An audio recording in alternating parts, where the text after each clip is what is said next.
Undoubtedly, nature is the best creator in this world. The magic that it creates, the miracles that it creates on this planet Earth is unmatchable.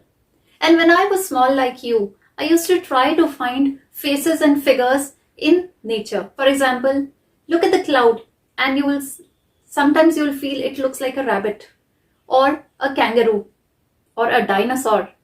Or try to find a face in the mountains, a particular shape in mountains or in flowers or in leaves, etc. Now today we are going to read a story, The Great Stone Face, which is also based on the nature's miracle. This story is written by Nathaniel Hawthorne. It's a long story divided in two parts in your book Honeydew. So today we are going to start with chapter 9, which is part 1 of this entire story.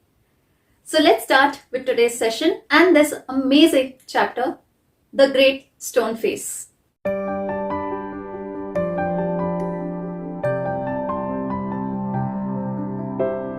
Have you heard about the Old Man of Mountains of New Hampshire, US? This story, The Great Stone Face, is inspired by the same work of art by nature. Have a look at the small presentation which I have created for you. The Old Man of the Mountain, also known as the Great Stone Face or the Profile, was a series of 5 granite cliff ledges on Cannon Mountain in the White Mountains of New Hampshire, United States. It appeared to be a face when viewed from the north. The rock formation was 1,200 feet above Profile Lake and measured 40 feet tall and 25 feet wide. The site is located in the town of Franconia. Franconia Notch is a U-shaped valley that was shaped by glaciers. The Old Man Formation was probably formed from freezing and thawing of water in cracks of the granite bedrock sometime after the retreat of glaciers 12,000 years ago. The formation was first noted in the records of Franconia Surveying Team around 1805. The profile has been New Hampshire's state emblem since 1945. It was put on the state's license plate, state route signs, and on the back of New Hampshire's statehood quarter, which is popularly promoted as the only US coin with a profile on both sides. The formation collapsed to the ground between midnight and 2 a.m. on May 3, 2003.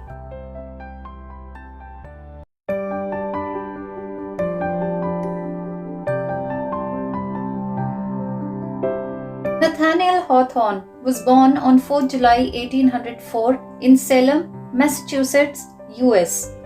He was an American novelist, short story writer, and his works often focus on history, morality, and religion.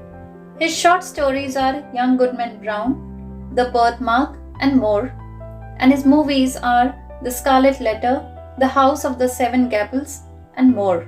He died on 19th May 1864 in New Hampshire, United States. The main character of the story is Ernest, who right from his childhood till his old age was very attached to this great stone face. He used to speak to this great stone face just like a person would do to his or her friend. He had hopes, he had confidence in this particular art of nature. What is the story about? What happens at the end? And there is a very special prophecy which is attached to this great stone face. What is it all about? Let's read the story now.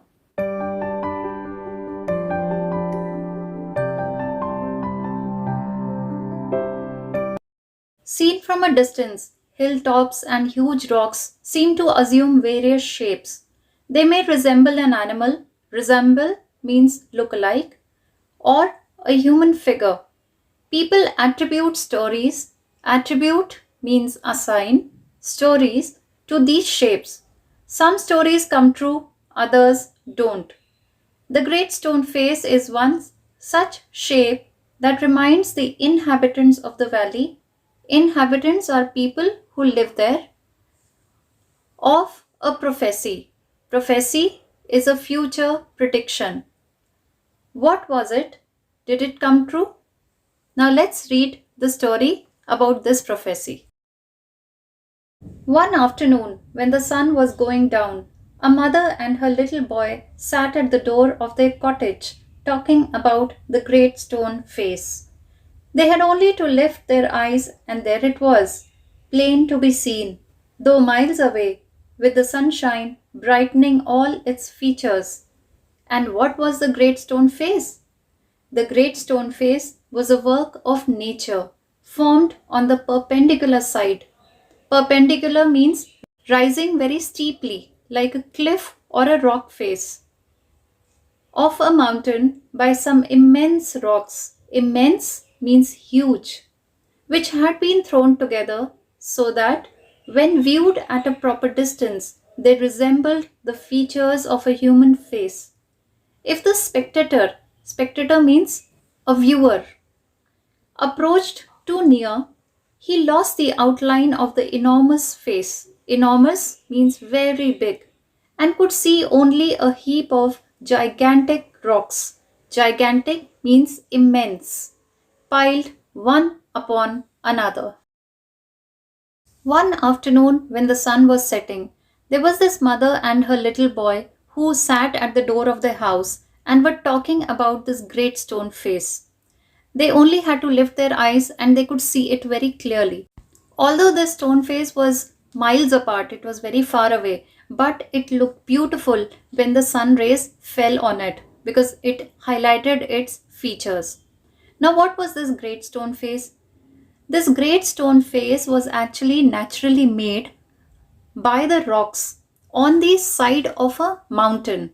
And there were these huge rocks which had all come together naturally and in such a way that it formed the face of a man. And when it was looked from a proper distance, then it resembled the features of a human face. But the moment any viewer went near it, then it could not make out the shape of the face.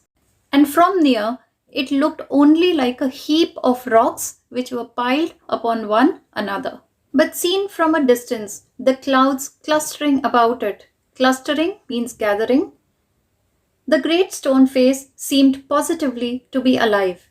It was the belief of many people that the valley owed much of its fertility to the benign face. Benign means kind or gentle, that was continually beaming over it. Beaming means looking. A mother and her little boy, as we said earlier, sat at the door of their cottage, gazing at the great stone face and talked about it. The child's name was Ernest. Mother, said he, while the great face smiled on him, I wish that it could speak, and for it looks so very kindly that its voice must indeed be pleasant. If I ever see a man with such a face, I should love him very much. If an old prophecy should come to pass, answered his mother, we may see a man sometime with exactly such a face as that. And also, when this great stone face was seen from a distance, one could see the clouds which gathered around it or covered it. And when the clouds covered it, it seemed very alive. And people believed that the fertility of the land in that valley was because this kind face or this gentle face was continuously looking at the village. In other words, it was blessing the village. And then this mother and the little boy who was sitting at this door of the house and they were gazing or they were staring at the great stone face, they were talking about it. The child was named as Ernest, and he told the mother that he wished that the stone face could speak to him because it looked so kind, and at the same time its voice must also be very pleasant. And then he told his mother that if ever he would see a man who resembles this face, then he will love him very much. And then the mother talked about this old prophecy, and she said that if this old prophecy comes to be true, then he might see a man sometime with exactly this kind of face. Now, prophecy is a statement that tells what will happen in future. So it's a kind of future prediction. What prophecy do you mean, dear mother? Eagerly inquired Ernest. Please tell me about it. So his mother told him a story that her own mother had told her when she herself was younger than little Ernest, that at some future day a child should be born near here who was destined to become the greatest and noblest person of his time, and whose face in manhood should bear an exact resemblance to the great stone face. Many still had faith in this old prophecy, but others took it to be nothing but idle talk. At all events, the great man of the prophecy had not yet appeared. When Ernest's mother mentioned about this prophecy, Ernest became very curious and he wanted to know what it was. So the mother told him a story which her mother had told her when she was even younger than Ernest.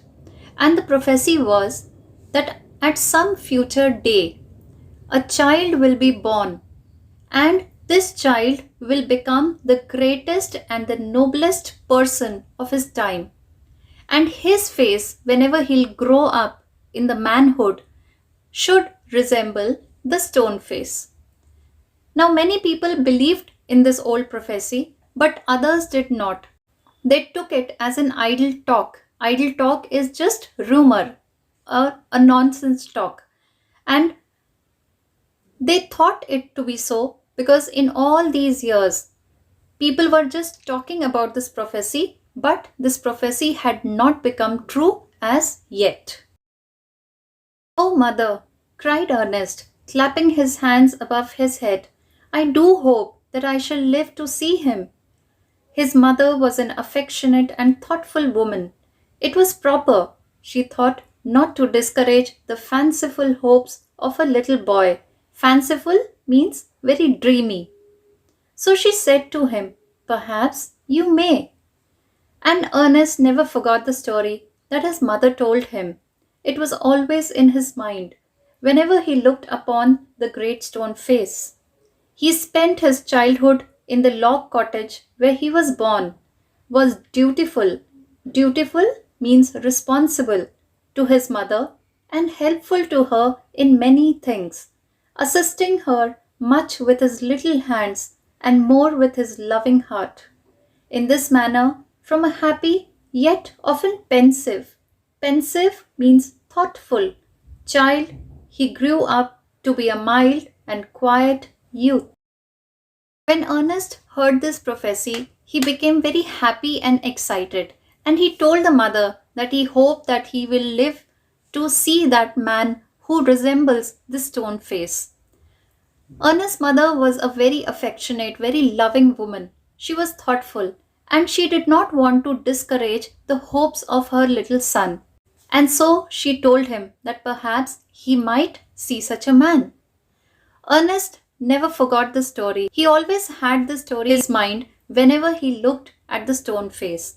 He spent his entire childhood in a small cottage where he was born. He was very responsible and helpful to his mother.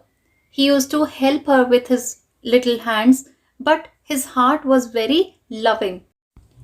In his childhood, he was very happy, but he used to be often very thoughtful. And when he grew up, he became a very mild and a quiet young man.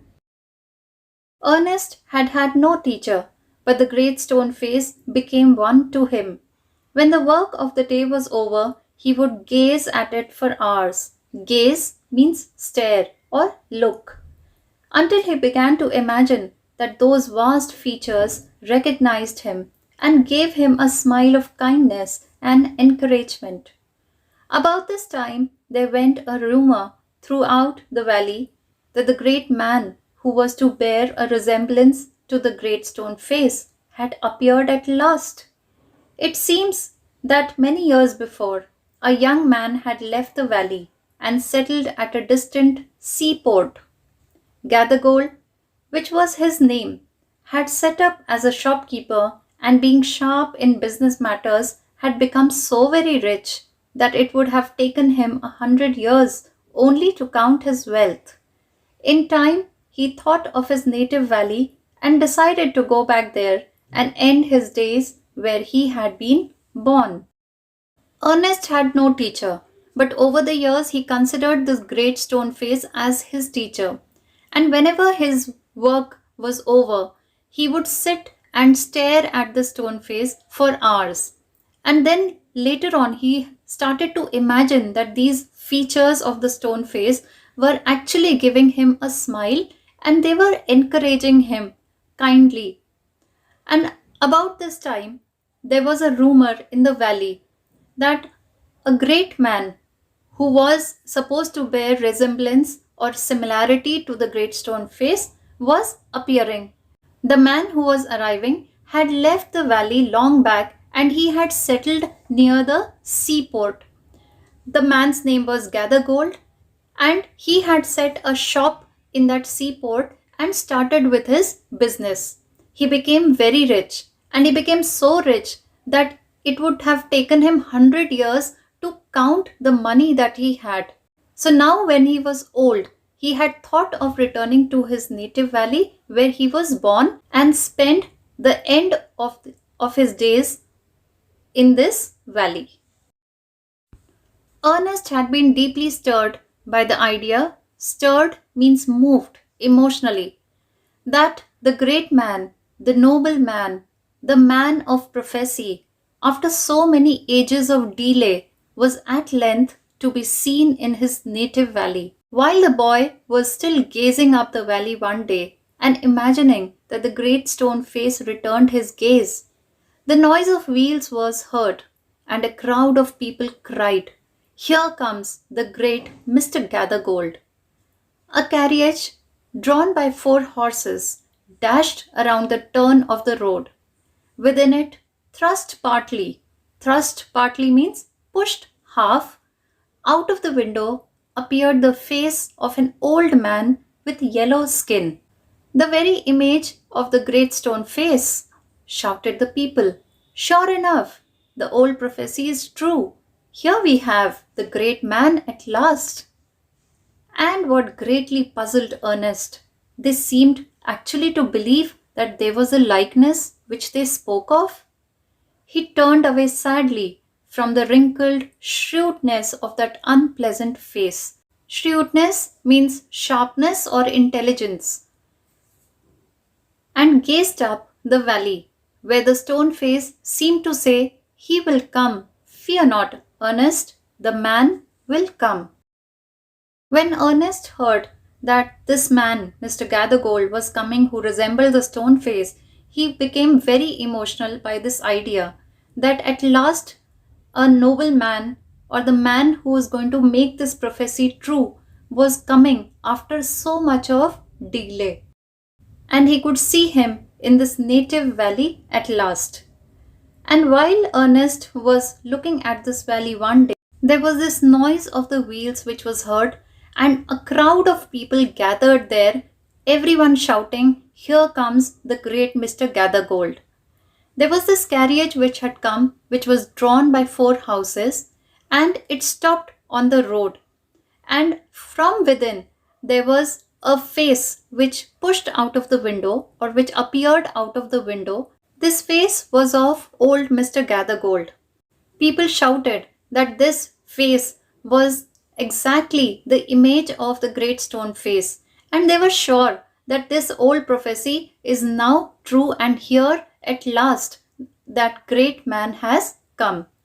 But when Ernest saw Mr. Gathergold's face, he was not very convinced. He did not believe that there was any likeness between the kind stone face and this unpleasant face of Mr. Gathergold. So sadly, he started to move away out of the gathering, and just then he felt as if the stone face told him that he will come. "Fear not, Ernest.